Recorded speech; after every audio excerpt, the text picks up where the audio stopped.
apnea is incredibly deadly because what it does is what happens in sleep apnea is the tongue falls back. As you put your head back or to the side, it falls back. Patients that have sleep apnea, their spouse, bed partner knows, and even very often in their cases, they know they'll wake up gasping, like they couldn't breathe, like they were suffocating, because they literally were suffocating. When you put your head back, boom, the tongue falls back. It's like a cork or a flapper on a toilet. It seals up the airway. When someone does CPR, one of the first things they do is they say it's ABC. You want to, first thing you do is check the airway. And when you check the airway, you tilt the head like this. By tilting the head like that, you're moving the tongue away and opening up the airway. Because very often the tongue has fallen back and alone blocks the airway. In many cases, once you do that, the patient starts breathing again. That's why that's always the first step. Well, you can imagine if the tongue falls back, and the definition of one apneic event is when the tongue falls back, boom, blocks the airway for anywhere from 10 to over 120 seconds. I actually had a patient come in the other day. They stopped breathing for 131 seconds. That's more than 2 minutes. I said, I need you to do me an example. Do me a favor, please. I need you to hold your breath here. I need to see how long you can hold your breath for. 37 seconds is the most he could hold his breath for. Yet while he was sleeping at night, he stopped breathing for 131 seconds. What kind of brain damage do you think that's causing? Why do you think they're now starting to link Alzheimer's to sleep apnea? Here's some other data that's just it's shocking.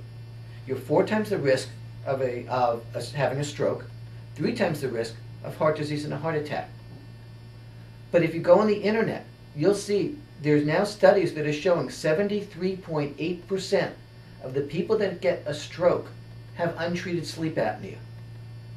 Now, I don't know if you understand what that correlation is, but that means almost 3 out of 4 people that get a stroke have untreated sleep apnea. Well, what if we could get rid of untreated sleep apnea? We could cure sleep apnea. Could we get rid of 75% of the strokes? Could we get rid of 30% of the strokes? How tremendous would that be? When someone has untreated sleep apnea, it's like being a walking time bomb.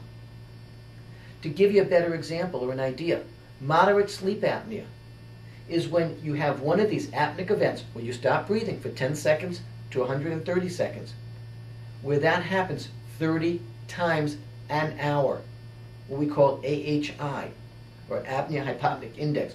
You stop breathing for at least 10 seconds, 30 times an hour, and that's only moderate sleep apnea. That's once every 2 minutes. Once every 2 minutes. Well, what do you think is going on when you stop breathing once every 2 minutes? Are you getting any kind of sleep? That's why there's 100,000 car accidents every single year due to drowsy driving. 60 Minutes has done studies where in those studies they compared someone who was legally drunk to someone who didn't get any REM sleep the night before. Guess who you'd rather have on the road with you? The person who's legally drunk. Now the DOT, Department of Transportation, is working on legislation for mandatory sleep studies for all truck drivers. Anyone with a truck driver's license, mandatory sleep study. They're looking at a lot of the major accidents. In Valencia, California, a year ago, major truck accident.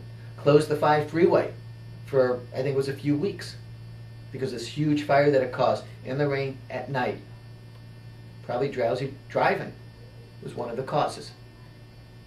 The Exxon Valdez, they think component could have been drowsiness at the helm of the ship. They are now looking at this to a much greater extent because we're realizing the impact this has on everyday life for everybody. This is significant.